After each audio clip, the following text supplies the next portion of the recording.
சிலர் இன்னைக்கு எனக்கு கிடைத்த தகவல் அது உண்மையா தவறா என்று எனக்கு தெரியாது, இருந்தாலும் பதிவு செய்ய வேண்டியது என்னுடைய கடமை. இன்றைக்கு ஒரு சிலருக்கு ஆசை வார்த்தைகளை வெளிப்படையாக தகவல் பரவிக்கொண்டிருக்கின்றது. அந்த தகவல் பல பேருக்கு அமைச்சர் கொடுக்கின்றேன், பல பேருக்கு வாரி தலைவர் கொடுக்கின்றேன் என்றெல்லாம் ஆசை வார்த்தை அளித்து ஆளுங்கட்சியில் இடம்பெற செய்வதாக பரவலான செய்தி. அதற்கு தாங்கள் இடமளிக்க வேண்டாம் என்று கேட்டுக்கொள்கின்றேன். நீங்கள் தூய்மையான ஆட்சி நடத்துவதாக நீங்கள் குறிப்பிட்டீர்கள், வெளிப்படையான ஆட்சி நடத்துவதாக குறிப்பிட்டீர்கள்.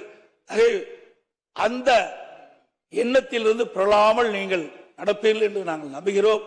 ஏனென்றால் நான் ஒரு பொதுச்செயலாளர் என்ற முறையிலே நான் ஆட்சி செய்கின்ற பொழுது பல்வேறு பிரச்சனை நான் சந்தித்திருக்கின்றேன்.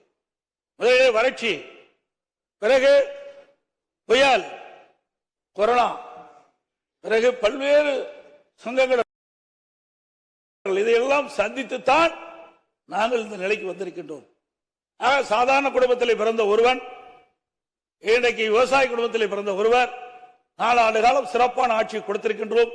அந்த ஒரு இக்கட்டான சூழலிலும் மக்களுக்கு தேவையான திட்டங்களை கொண்டு வந்து நிறைவேற்றப்பட்ட அரசு என்பதை இந்த நேரத்தில் சுட்டிக்காட்டி நான் சொன்னவையெல்லாம் இங்கே அவையில் பதிவு செய்தெல்லாம் மக்களிடத்தில் எடுத்து சொல்லிய காரணத்தினால்தான் எங்களுக்கு 47 இடங்களை மக்கள் கொடுத்திருக்கின்றார்கள். ஆகவே அனைத்து இந்திய அண்ணா திராவிட முன்னேற்ற கழக எப்பொழுதும் மக்களுக்காக சேவை செய்கின்ற இயக்கம். ஆளுங்கட்சியாகவும் சரி எதிர்கட்சியாகவும் சரி, நான் கடந்த காலத்திலே 5 ஆண்டு காலம் எதிர்கட்சியாக இருக்கின்ற பொழுதும் இதைத்தான் நாங்கள் வலியுறுத்தினோம். இன்னைக்கு மக்களுடைய பிரச்சனையை முன்வைப்புதான் எங்களுடைய நிலை.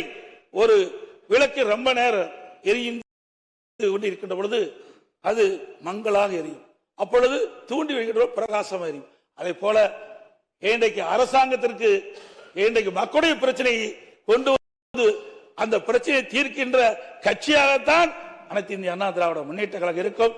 எங்களுக்கு எதிரி கட்சி இல்ல, எதிர்கட்சி என்ற நிலைப்பாட்டில் தான் நாங்கள் எப்பொழுதும் இருப்போம். எங்களுடைய தலைவர்கள் அந்த பாதையைத்தான் எங்கள் வழிவகுத்து சென்று கொண்டிருக்கின்றார்கள் என்பதை இந்த நேரத்தில் பதிவு வைத்து, மாண்புமிகு முதலமைச்சர் அவர்கள் கொண்டு வந்த தீர்மானத்தை நாங்கள் எதிர்க்கின்றோம். அனைத்து இந்திய அண்ணா திராவிட முன்னேற்ற கழக உறுப்பினர்கள் அனைவரும் எதிர்த்துத்தான் வாக்களிப்பார்களா என்பதை தெரிவித்து அமர்கின்றேன்.